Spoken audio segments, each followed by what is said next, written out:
Ladies and gentlemen, thank you for joining us today. Mesdames et messieurs, merci de nous rejoindre aujourd'hui. Je m'appelle Jules Grand-Cyr de l'ESA, l'Agence spatiale européenne. Et nous allons nous exprimer à la tribune en anglais et en russe aujourd'hui. Donc pour ceux d'entre vous qui souhaiteraient écouter la conférence en autre langue, vous avez en premier canal anglais. The Russian interpretation. Now I'd like to get going and call to the panel the participants of today.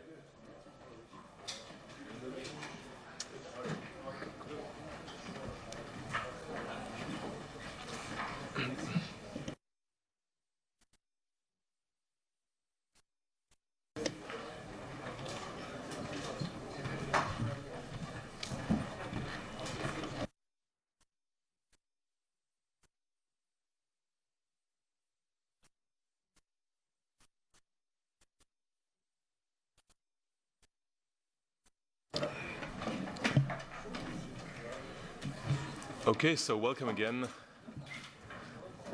This is Jules Grand-Cyr again from the European Space Agency, ESA, and it's a pleasure to see you here and to be able to introduce you, a true pleasure I must say, to introduce you to a unique lineup of international astronauts from the 5 partner agencies of the International Space Station program.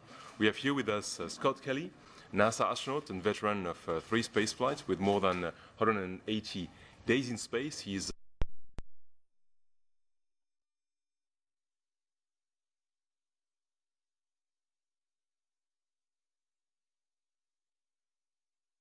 more than 176 days in space. He's also a crew member of the 1-year mission on board the ISS. We have Andreas Mogensen, ESA astronaut of Danish nationality. Andreas was recruited by ESA in 2009 and is currently training for a spaceflight in September 2015. Soichi Noguchi, JAXA astronaut. Soichi is a veteran of 2 spaceflights with a total of more than 177 days in space, some of which I believe together with Misha on board the space station in Expedition 23. Soichi is the head of the JAXA astronaut office at the moment. We have with us today as well Jeremy Hansen, CSA astronaut. Jeremy was recruited by the Canadian Space Agency in 2009, and he will be one of 2 Canadians to be appointed to a flight to the International Space Station. But before we start with your opening remarks and the Q&A, I would like to leave the floor and the mic to our host today, Director of Ecological and Earth Sciences at UNESCO, Han Chunli. Thank you. Good afternoon. I welcome you all, especially the crew of the space mission to UNESCO. Thank you for you all to come to the press conference. On behalf of UNESCO, I would like to welcome you to this 1-year crew press conference, which aims to inform you about the first ever 1-year-long mission of the 2 crew members to the International Space Stations. This is a particularly significant mission because it will advance our knowledge, how the human body reacts to long periods in space, and will present an excellent opportunity to strengthen international scientific cooperation.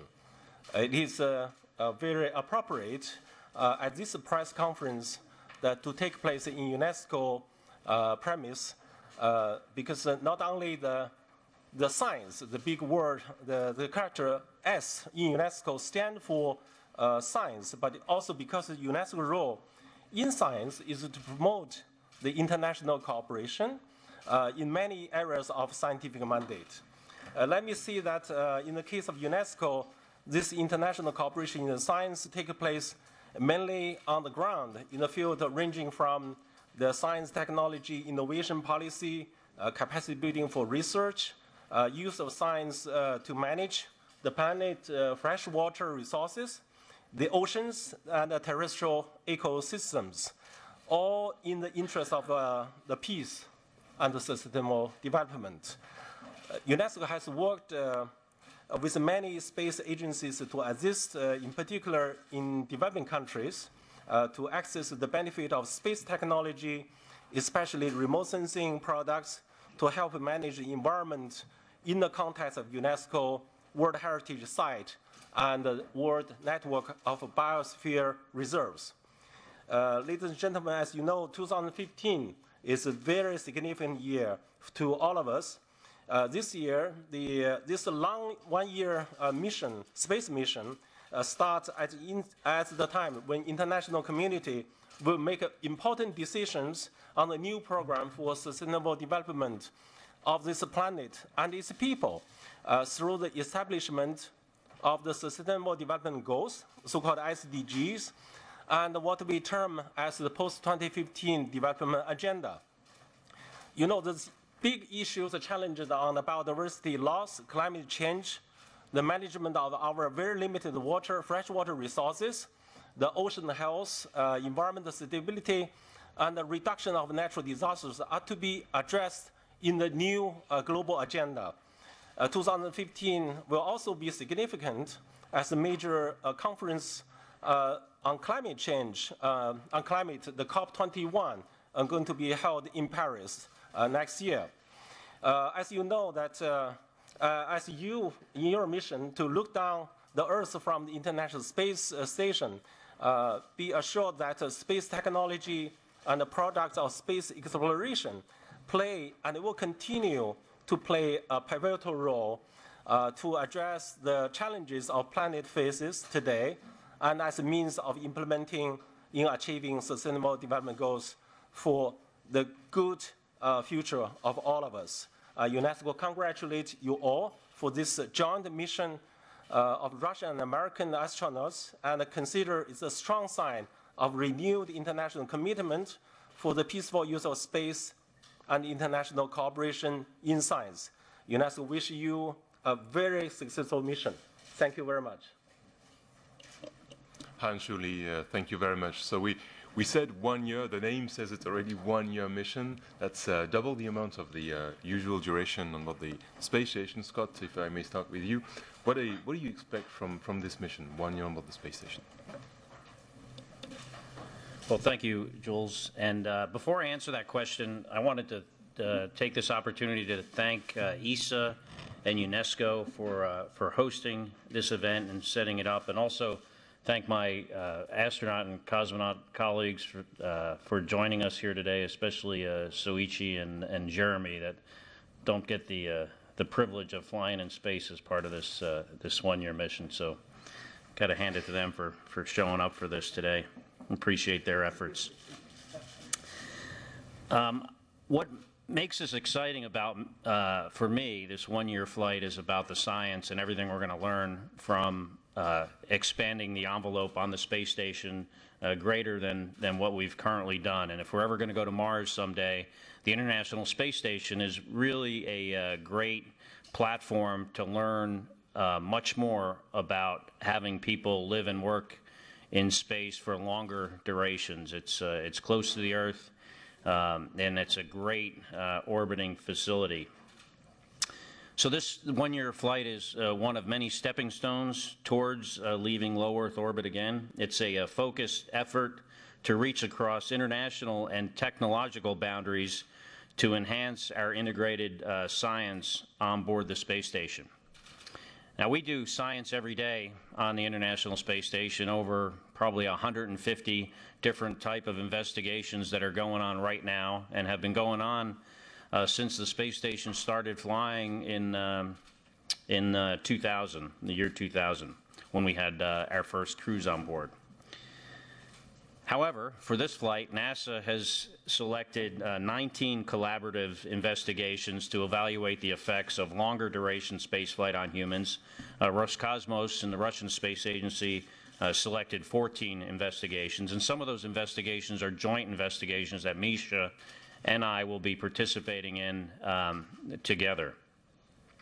As far as the U.S. science is concerned, and I think Misha's prepared to talk about the Russian science investigations, our 19 investigations are broken down into 7 different categories, from functional to behavioral health, visual impairment, metabolic, physical performance, microbial, and human factors investigations. So to kind of sum up the answer to Jules' question for me is what makes this so much different than the last time, obviously the duration, but also my excitement is for the science and what we're going to learn on this nearly one-year flight. Thank you. Thank you, Scott. I'm turning to Misha right now. You too will be spending 1 year on board the space station. You'll be living and working as part of the 1 year crew. What do you expect from this flight and what does it mean for you? Well, all that Scott said is probably very accurate and describes our mission. I would like to add that it is a platform, as he said, a platform for further exploration to Mars, to the Moon. For further space exploration, it's an opportunity to push deeper into space, and it can serve as a stepping stone for that.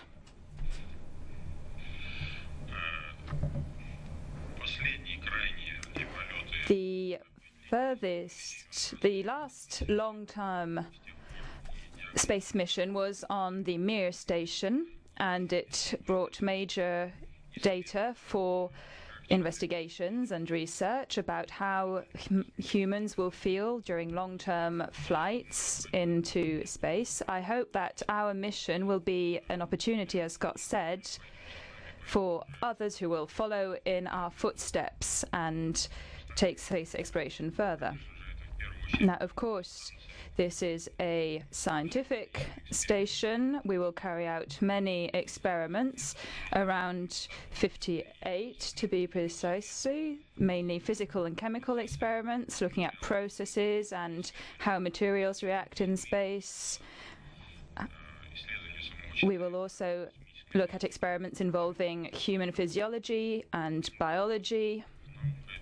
Science is one of the reasons for which we are going to be flying to the space station, and it is one of the reasons why we're going to go there for a longer time. Thank you. Andreas Mogensen, like I said, you are training currently for a spaceflight in September 2015. Can you tell us a bit more about how your mission will be linked to the 1 year mission on the space station? So 2015 is going to be a fantastic year on board the space station.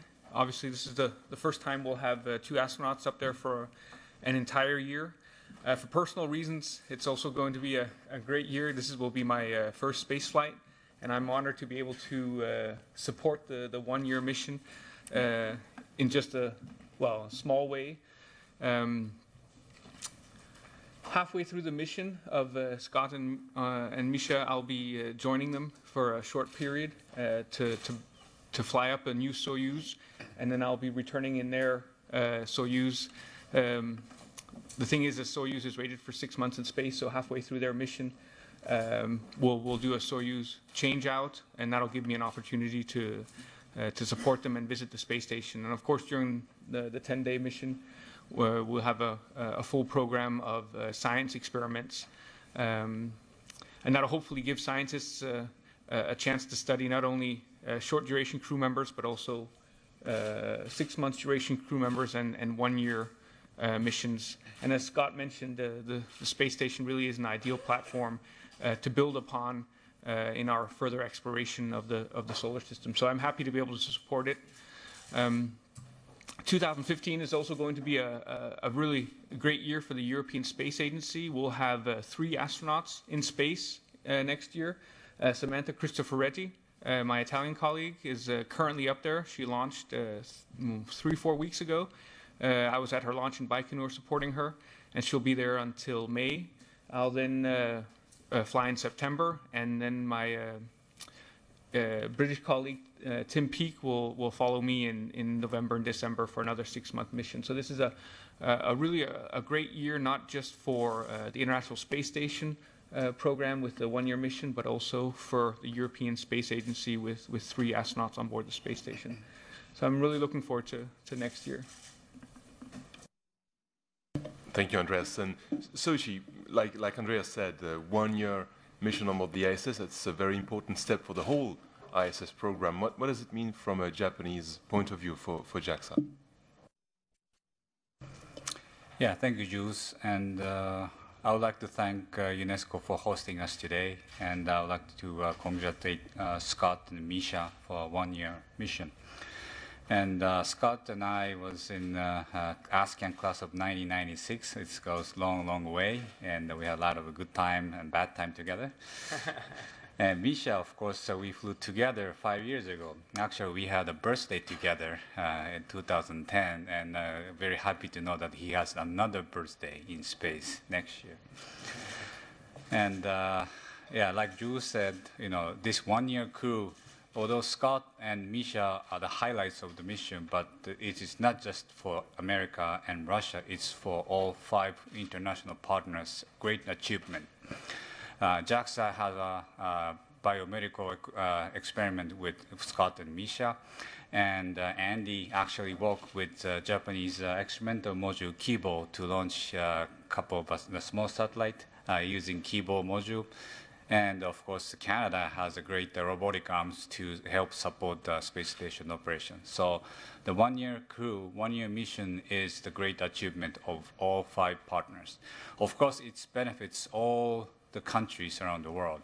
This is the magnificent achievement of biomedical and science experiments, and it's the gap, bridging the gap between the ISS and to the space exploration, which coming in the coming years. And we are very happy to be a part of this big group. And also, I'd like to congratulate this crew as a president of Association of Space Explorers. Association of Space Explorers is a non-profit organization which started in France in 1985, and next year it actually marks the 30th anniversary.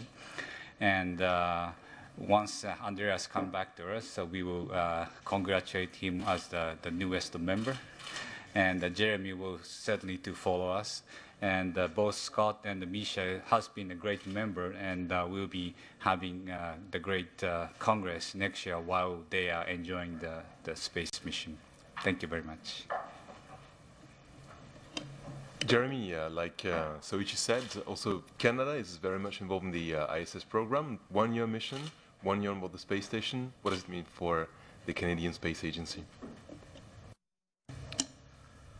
Well, of course, as a proud partner of the International Space Station, Canada and the Canadian Space Agency, we're legitimately proud to be a part of this mission. It's very exciting for us. And while our support for a one-year mission is very similar to a support for any expedition crew, as the ones that are going on right now, things like we will continue to leverage the International Space Station, the laboratory that it is for science that we feel is benefiting humanity on the ground. So that, of course, is something very exciting.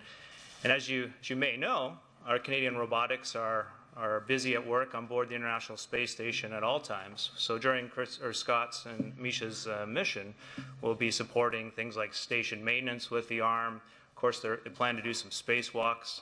And maybe something that's very important to them, Canadarm will be capturing visiting vehicles that are bringing oh so important supplies and experiments to and from the International Space Station. So this is continued work for Canada we think is of great benefit to the world. But personally, I'm actually very interested in this one-year mission because I think it signifies something very significant. I find myself in front of young Canadians telling them about our space program and the exciting things that are coming in space. And I see this mission as signifying future exploration, leveraging the International Space Station to exciting new missions that challenge this human spirit of exploration. And when I had the opportunity to sit with Scott last night, I was asking him some questions about what it's like to prepare mentally for a one-year mission. You know, I personally hope someday in the future to be part of some missions that take me beyond a low Earth orbit. And some of these missions will require significant periods of time in space. And I'm very interested in how one prepares for that. What are the concerns that a commander has for his crew when they're setting off on an exciting mission like this? I often tell young Canadians that during my lifetime, I fully expect to see humans walk on Mars and return to planet Earth. And I think these missions will happen beyond my career span as an astronaut, unfortunately, but I do believe I'll get to see it in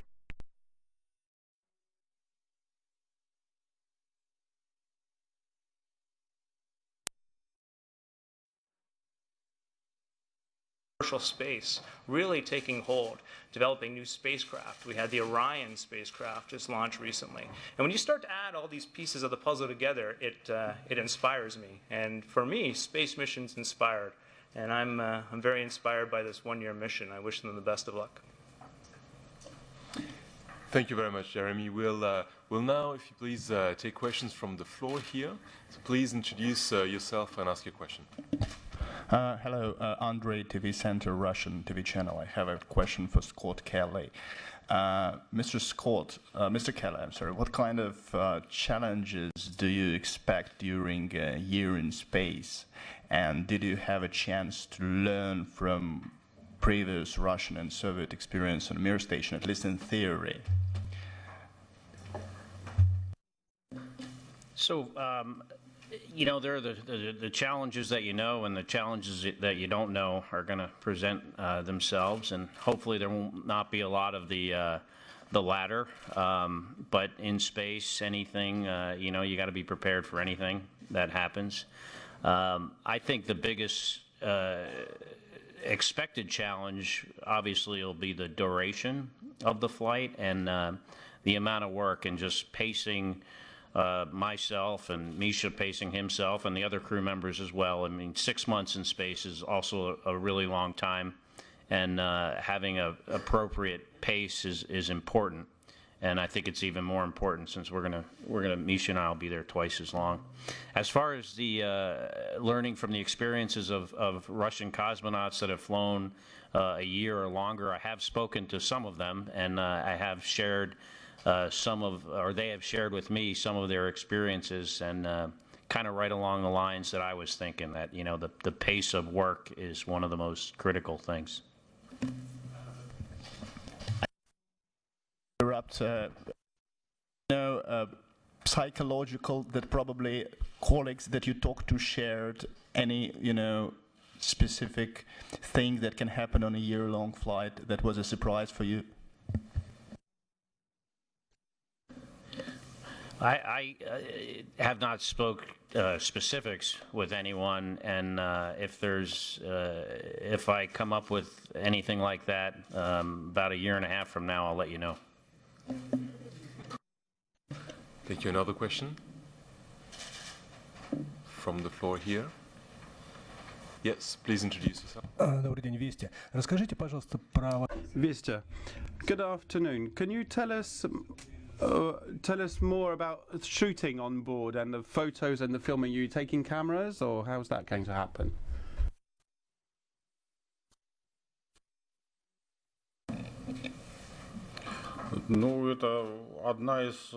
Well, look, that's part of what we'll be doing on board. We'll be photographing the Earth, doing this from inside the station. We'll be trying, obviously, to convey that to young people. I'm sure they'll find that interesting. This might just not be the most important part of our work. The most important is going to be the science, which sort of is complemented by the photo. So we'll be taking these things step by step and taking them one at a time. I don't think I can say much more than that. Thank you. Now, another question from the floor?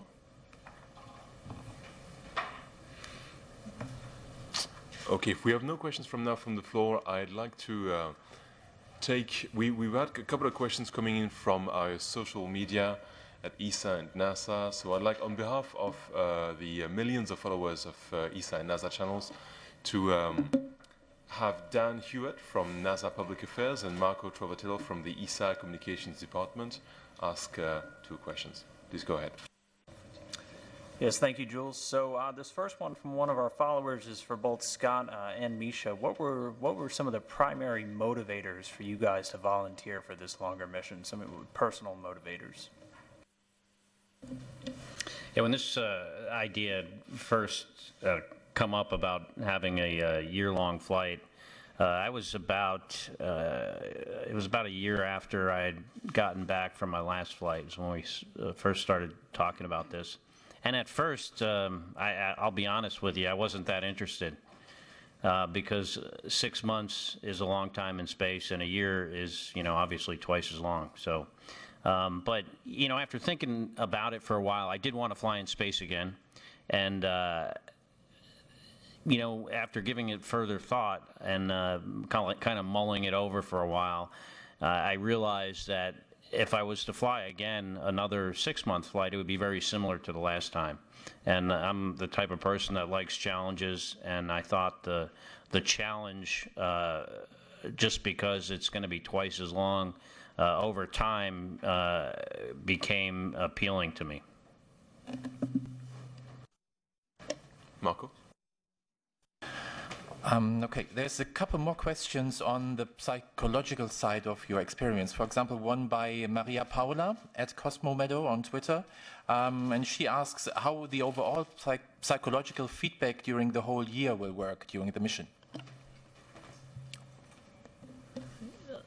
On the U.S. side, we have there are some psychological-based experiments, and one in particular is this journals experiment where you kind of write down you keep a journal essentially and write down your feelings and from a variety of themes. But also on board we have psychological conferences with our psychological support team every other week. And I believe the Russian Space Agency and the other partner astronauts have a similar program.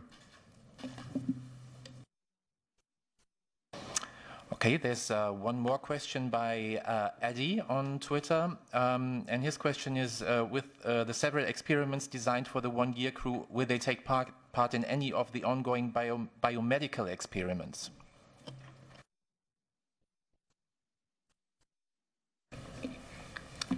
Biomedical experiments, it's more important for our mission on board the station for me and Squatted.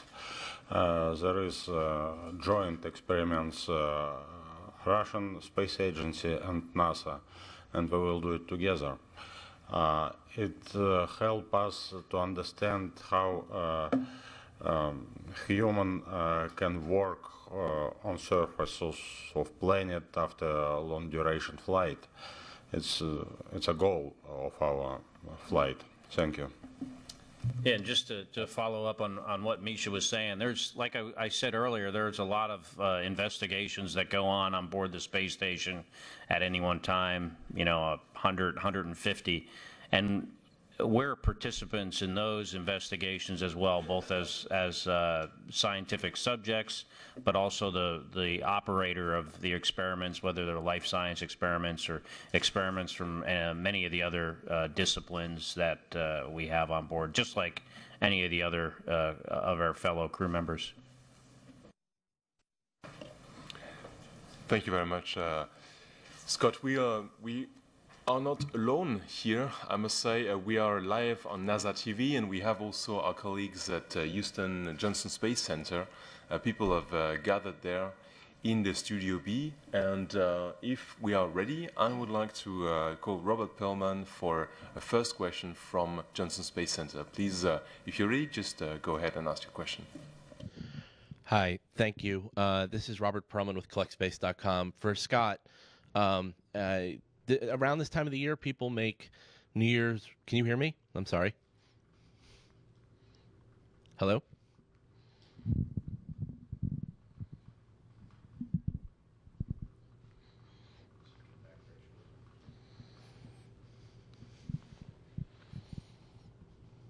When it goes back up, just repeat the question. Okay.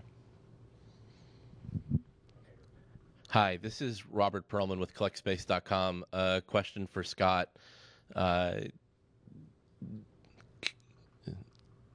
Okay. Around this time of the year, people make New Year's resolutions, and yours and Mikhail's New Year is going to be among the more unique amongst humanity. I wonder if you can share what your resolutions or goals, personal goals for this flight are. We know what NASA and the international partners want to achieve. What do you personally want to achieve from this mission? What do you personally want to achieve from this mission? So for me personally, this flight is not any different than any of my 3 previous flights. My goals have always been no one gets hurt, we don't break anything, and we leave as friends. And that was the case I felt on my first flight, which was only 8 days. Seemed like that was a long time. I flew with Jean-Francois Clairvoix, who's in the back room. Long time ago. We were both much younger then. That was an 8-day flight, and then my next flight was 13 days, and then 159, and they're getting longer. I think if I fly again, it just goes asymptotic, and I never come home.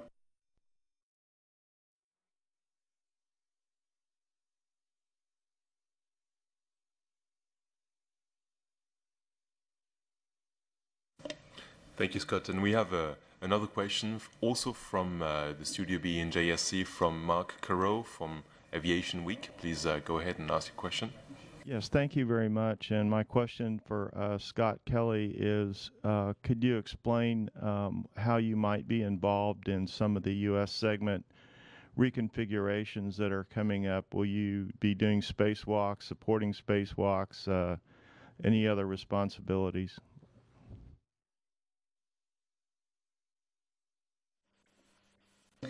Yeah, Mark, I'll be doing all of that. Some of the spacewalks, some of the robotics, and a lot of the internal reconfiguration. Actually, we're starting to refer to it as the reassembly of the space station because it does involve a lot of EVAs and internal work on all the internal wiring of the space station and moving the PMM and the PMAs around. So it's a lot of work, and I'll be involved in all of it, and I really look forward to that too as well. Thank you. Thank you, Scott. We'll go now to the NASA phone bridge. If this is going to work, I don't know. I cannot tell you, but we'll try. We have a question from a Spaceflight Insider. Please go ahead and ask your question.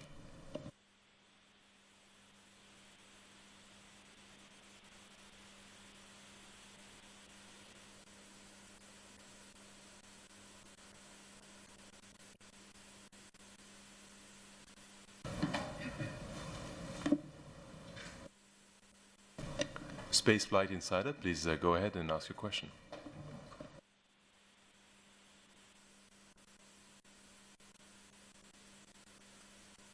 Okay. This is a question from Amy Thompson from Spaceflight Insider. Please go ahead and ask your question. Spaceflight Insider, please go ahead and ask your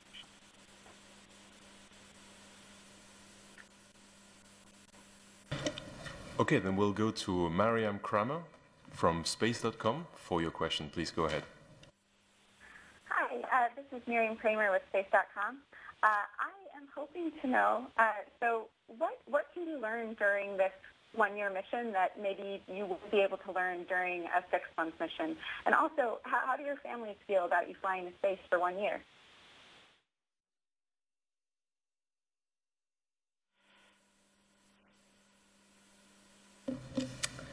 Yeah, I guess I'll try to answer that question.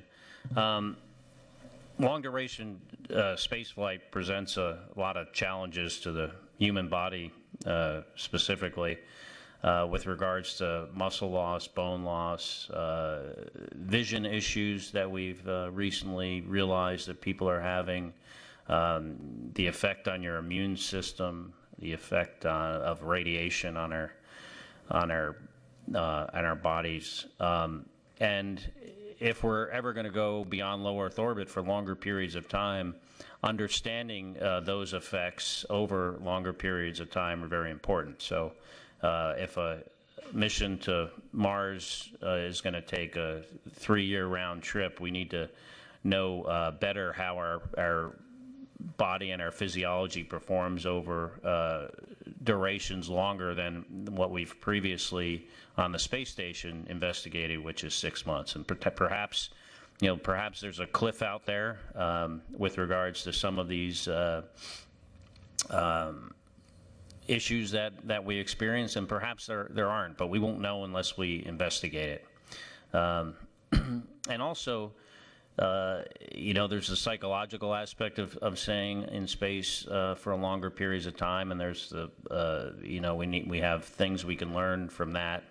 And also the space station as a whole, I think, is doesn't quite answer your question specifically, but, I think one of the greatest parts of the greatest investigation of the International Space Station is the space station itself, how we have this orbiting laboratory, built by this great international partnership that flies around the Earth at 17,500 miles an hour, makes oxygen from our urine, water from our urine into oxygen, scrubs the atmosphere, has this hardware that keeps us alive for very long periods of time, and has been doing so since the beginning of the last decade. So there's a lot to learn by flying in space for longer periods of time, I think.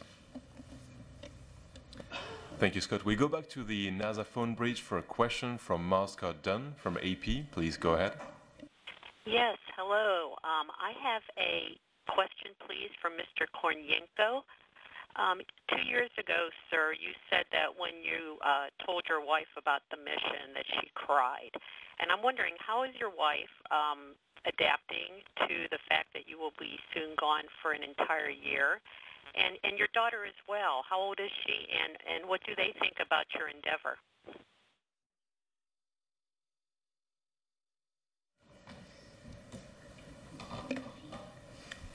Thank you for a question. When my wife knows about my long duration flight, she's crying. But now she very support me, my family support me, and it's very helped me to go through the troubles in the flight, in the preparation to flight. As to my daughter, she is 32 all the year, and you can congratulate me. I am becoming grandpa.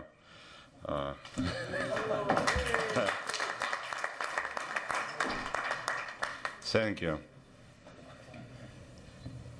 you the first grandfather in space? Are you the first grandfather in space? No? No, we have many. No, Although it I'm happened not one of them, thank 4 God. months ago. I had preparation at the same time in Houston with Scott. Well, Misha, congratulations for sure, indeed. We have a last question from the NASA phone bridge. That's from Irene Klotz from Reuters. Please go ahead.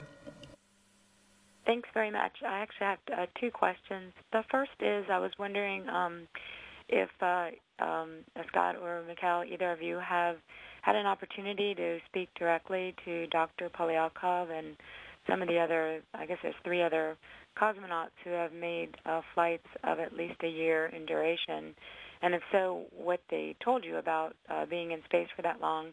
And then also the second question is about any kind of engineering exercises that might be planned to prepare for Mars missions that you guys might be doing, specifically things like at one time there was a discussion about isolating you and part of the space station to simulate the time delays and so forth that you'd have in communications from Mars. Thanks very much.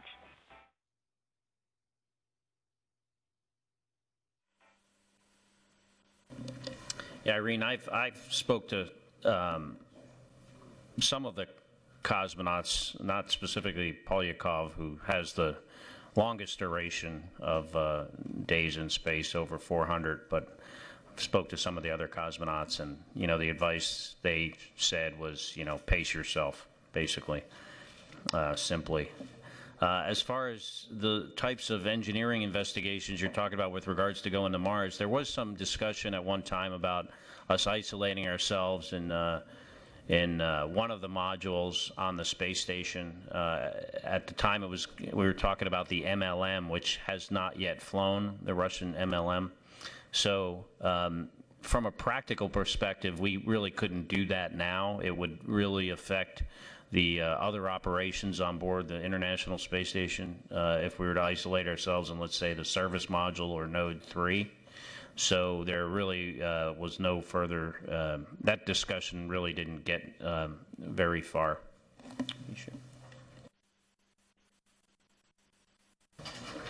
Misha, maybe you have spoken to some cosmonauts as well about these long duration missions?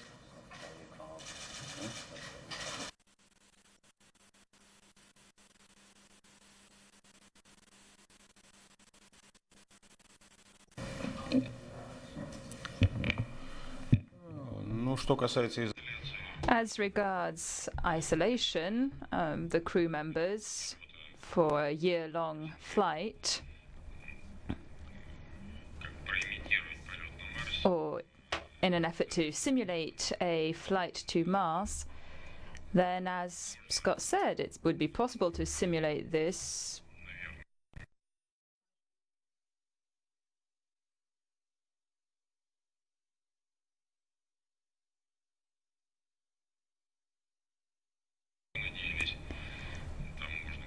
it would have been possible to do it in other circumstances, but I think that we will, in time, overcome all the difficulties, and scientists will understand whatever they want to find out through the experiments that will be conducted. Thank you. Do we have another question or some more questions in the room here? Yes? Yes, please. Bonjour. Hello, I am from Forme Mathématique. I'm sorry to ask you the question in French, but I hope there will be interpretation. We have no doubt about the support that your family were providing, but what they think and what will their psychological reaction be to your flight? Will there be some monitoring for their psychological status? Yes, thank you very much. Psychological preparation for your family. Is there anything specifics for this flight? Any specific psychological support to your family? At NASA, we do have that available. I'm not going to go into specifics about specific individuals, but NASA does provide that a psychological support structure for our families if that's necessary. Yes.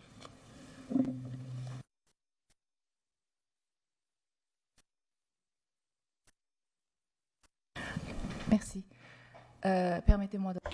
Yes, well, I will also put a question to you in French. I understand that you will be conducting a number of experiments relating to the human being, the human body, looking at what's the biology, trying to conduct studies and investigations in the lab. Are you also going to look at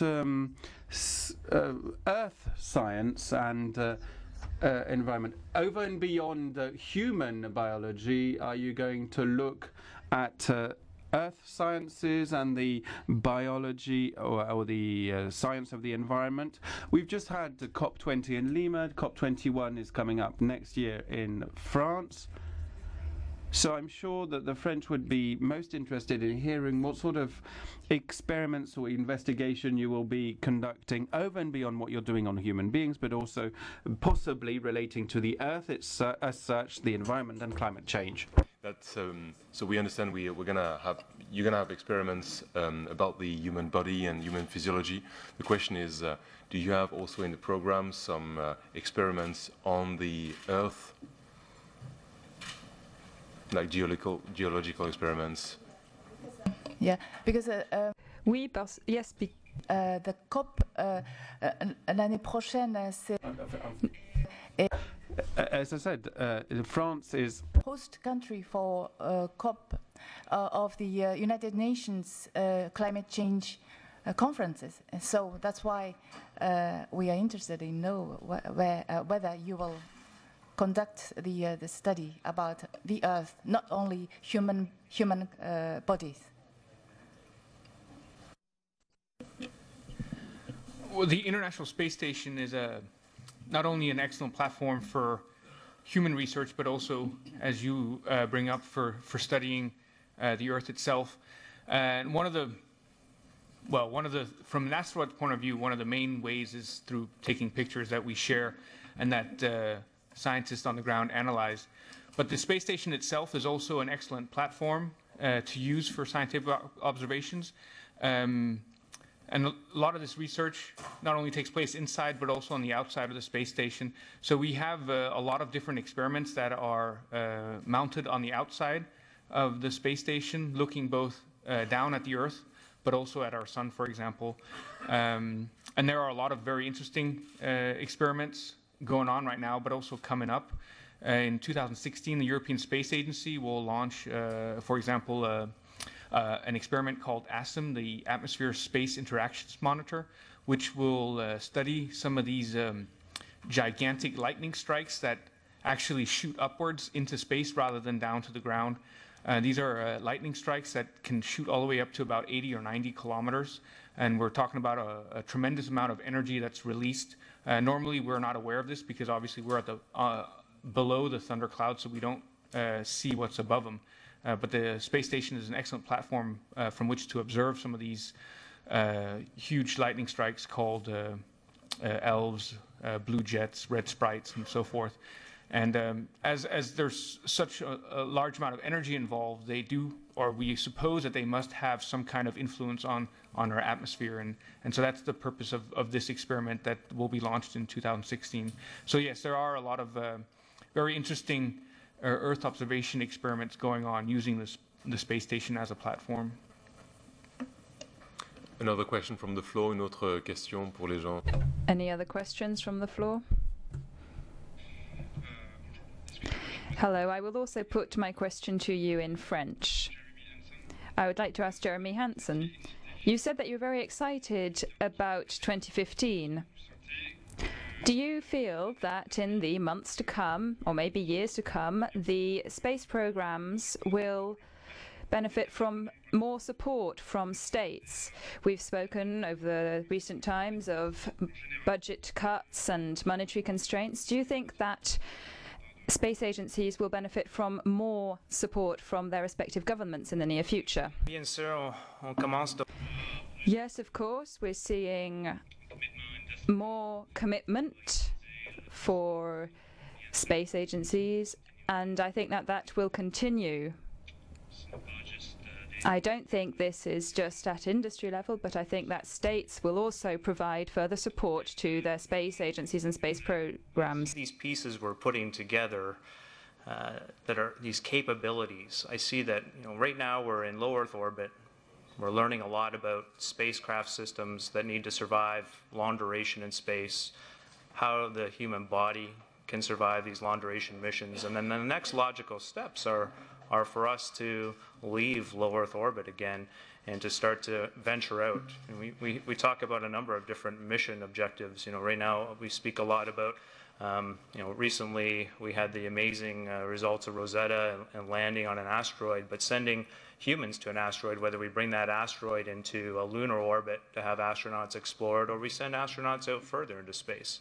And we know how to do all these things, but as you're alluding to, there's a timing that makes sense, and there's a natural stepping stone in evolution to when we can afford the benefits that those missions and expeditions are going to bring back for us. We'd all love to go do them right away. Just like I'd like to fly, I'd like to join Scott and Misha on their mission. That'd be amazing. But there's a certain prudence required to make sure we get there in an economical fashion. But these, you see, I mean, some people are disillusioned by what they see. They don't think we're moving fast enough. But not me personally. I think we are. If you look, we're taking continuous steps.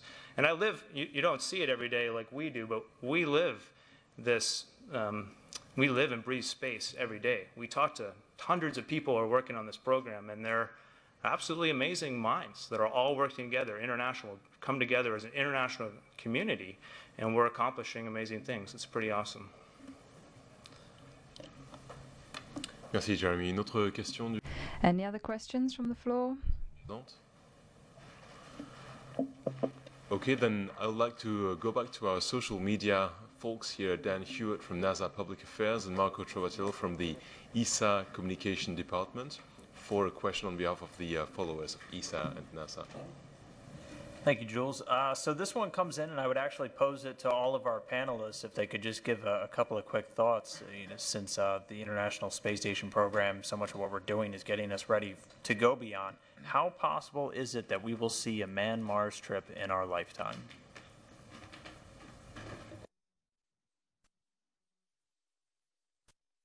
Okay, but I'll start because I'm at this end, I guess. I hope it'll happen in my lifetime. I think, have most of the technology to do it now. It's a matter of having the public and political willpower and want to invest the amount of money it's going to cost. But I think in the next 30 to 40 years we'll see that, hopefully sooner.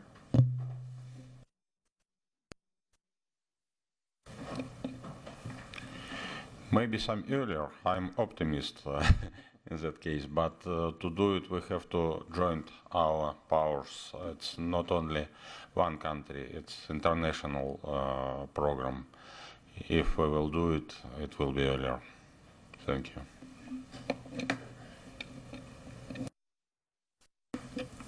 Well, I would agree with Scott. Where we are today in terms of technology, we're much closer to a Mars mission than we were in the start of the 60s to landing men on the moon. So it's definitely a question of political will for us to see a Mars mission.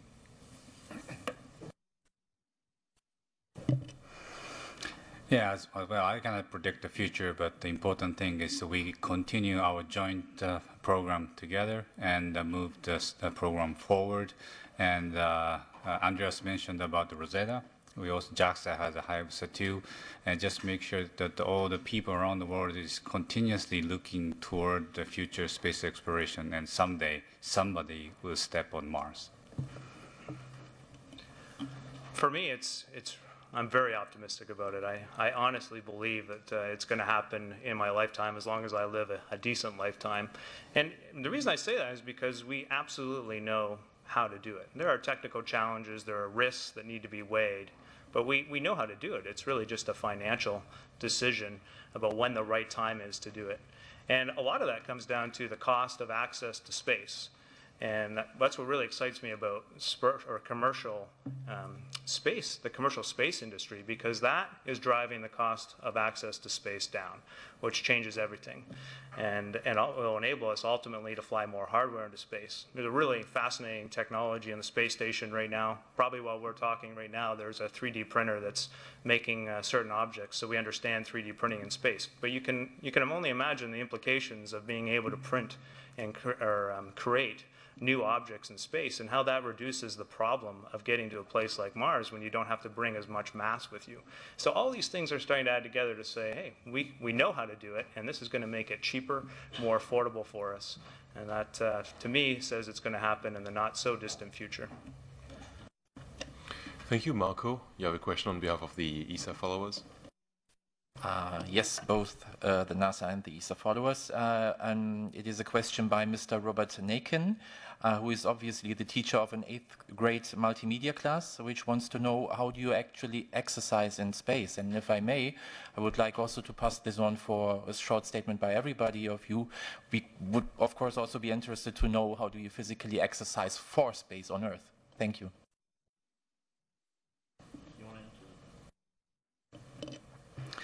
Yeah, about the exercise equipment on the space station, we have lots of different kinds of exercise equipment. My favorite was the kind of weightlifting machine. Of course, weightlessness, we have to use power of air pressure, but and some kind of a mechanical resistance. But we placed this near the Earth viewing window. So every time I do exercise, I see the Sahara Desert passing by.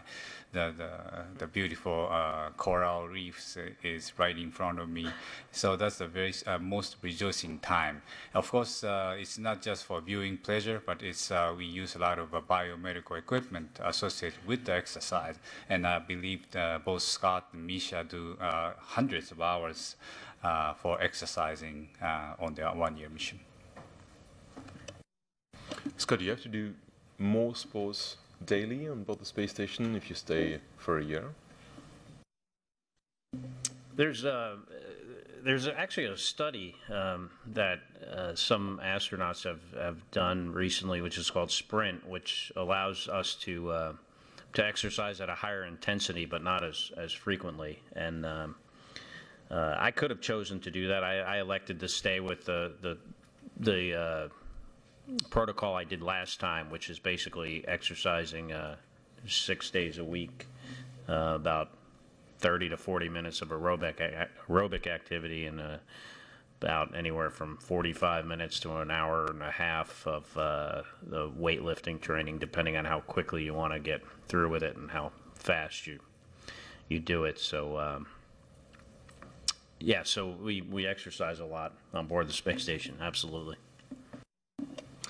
Thank you for that. I just want to go back to Houston in Studio B with Robert Perlman for another question. Please go ahead and ask your question. Hi. It was mentioned about the psychological challenges of a one-year mission and family support.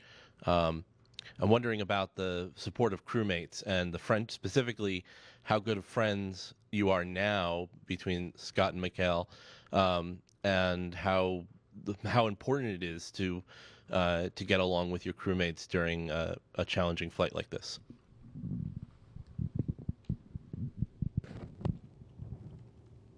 Yeah, Robert, we are very good friends, and we're going to be better friends after a year in space. At least that's what I'm hoping for. But it's important to keep track of your fellow crew members, and you know, whether it's a 6-month flight or even an 8-day flight like my first flight, we rely on each other for our lives, literally, and so we have to take care of one another and look out for one another, and it's it's one of the most important things about being an astronaut or a cosmonaut, and being a good crew member and a teammate. Thank you, Scott. I'd like to ask if there's anyone left on the NASA phone bridge for a question.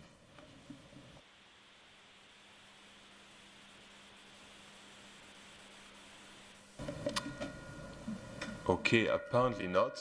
So,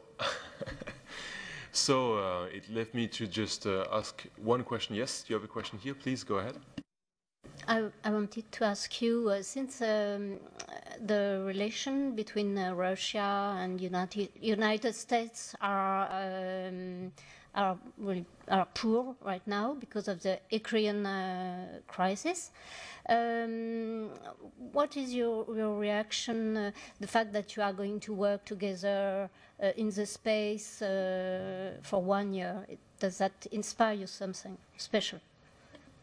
And I would just have to refer to my last answer, basically. And we rely on each other implicitly for our lives. I mean, there are things that Misha and the cosmonauts that I count on for them, and in an emergency situation, and they likewise count on me. So any political issues that exist between our countries is something we don't even discuss. We're great friends, we're colleagues, we're professionals, and that's the way it has to be.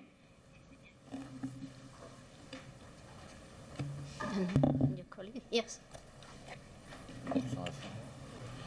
I absolutely agree with Scott. There is no borders in space between us, and it's a great example how we can work together, especially for politics on the ground.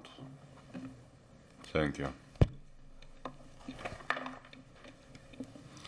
Thank you very much, Spasiba. Une autre question? Any other question? Yes, please.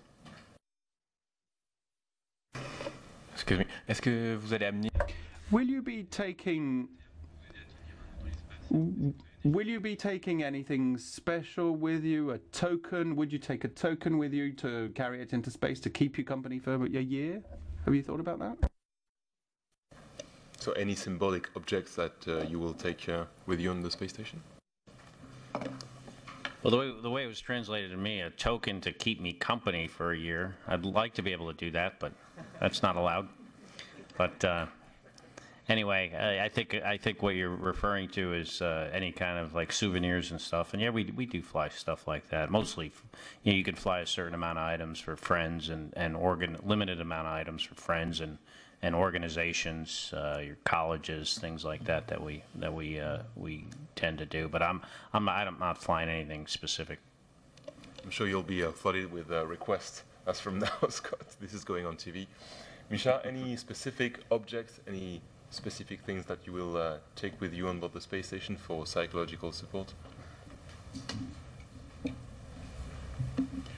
Of course, it's first of all, it's my private things. It's a photo of my family. It's actually we can't take a lot of things, private things, to space. Only 1 kilo, if I understand questions right. And it's most likely my family. My father, he was a pilot. My mother, unfortunately, they're gone for right now. My family, my grandson, daughter, that's it. Thank you. Thank you very much. The last question from the floor, maybe? No? So, leaves us to thank you very much, all the partner agencies of the ISS, NASA, Roscosmos, ESA, JAXA and CSA for joining us today. Thank you very much for joining us, and thank you to UNESCO for hosting this event. Thank you to NASA TV for railing us on the web.